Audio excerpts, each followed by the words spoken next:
Okay, I was asked to do this one, and this is chicken and dumplings. My family loves chicken and dumplings, so this is my biggest stock pot. I boiled 3 pounds of chicken breasts. I did boil it with the bone on. You can certainly do boneless, skinless breasts, but I feel like the bone gives the broth a better flavor.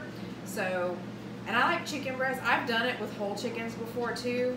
It's a lot of work to take the meat off of every part of a chicken, so I prefer the breast. So I've got the last little bit of breast meat that I'm just gonna shred into my pot. In here I have probably between the broth, it's 8 to 10 cups of liquid. So whatever broth you have left, obviously you keep because there's your flavor.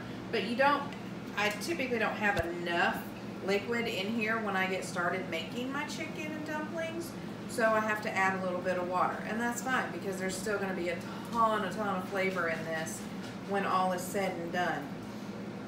So that is the last of the chicken that I have to shred in here. I have just a little bit of bones and skin, and I'm still saving every bit of the broth I can. And then I have made a double batch of my biscuit dough. And if you've seen my biscuit video, use that because these turn out wonderful here too. I'm going to take this over to the stove, and I'm going to tell you what the next steps are here in just a second.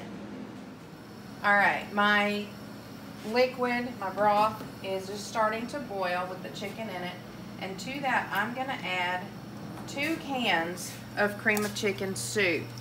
Now, I love what cream of chicken soup does for this. You can certainly make a roux and thicken it up that way, but I really love the flavor that cream of chicken soup adds to this, especially once it starts to boil down and concentrate, get nice and thick and creamy. It's just so yummy. I'm also going to add 2 cans of milk. 2 reasons. 1, to make sure I get all that yumminess out of here. And 2, you still need more liquid, I promise, in order to get a really good base for the chicken and dumplings. Now, I got this handy dandy little thing that helps me get all the, don't tell anyone it's supposed to be for hot chocolate, but I'm using it for this. It's a nice little mixer. Now this milk obviously is cold, and when I pour it in, it's going to bring that temperature back down on the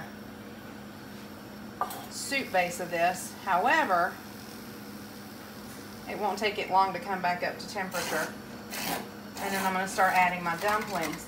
Now, some people roll their dumplings out, some people pinch them off by hand. I tend to do it even easier for myself.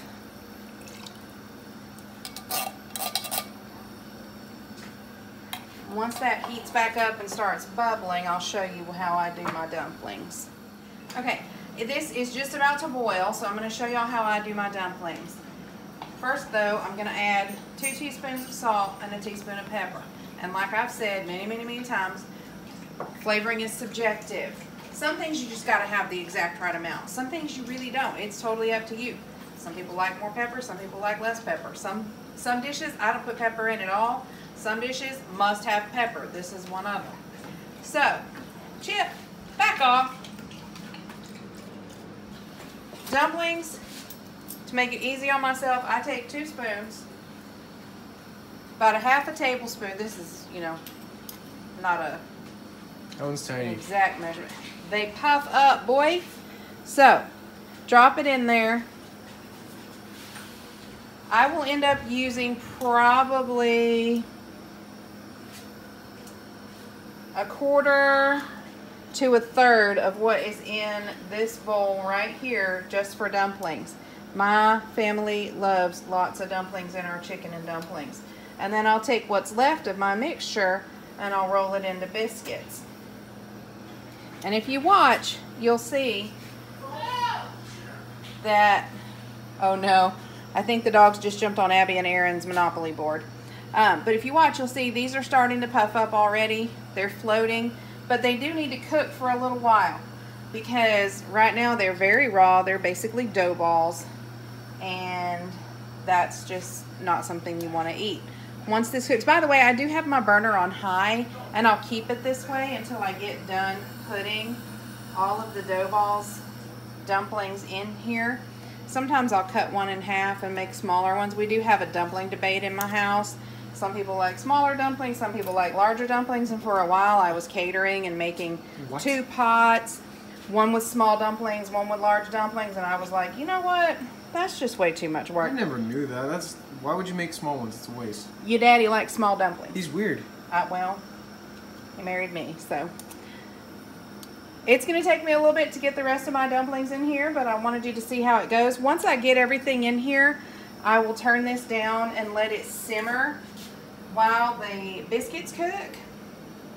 And that way, this should be done about the same time as my biscuits are. It's going to thicken up. It's going to get really nice and creamy because some of the flour from the biscuits or from the dumplings obviously leaches out in here and thickens it up, and then it also just boils down and gets nice and creamy. So we'll see y'all in a little bit when I get the rest of this done. Okay.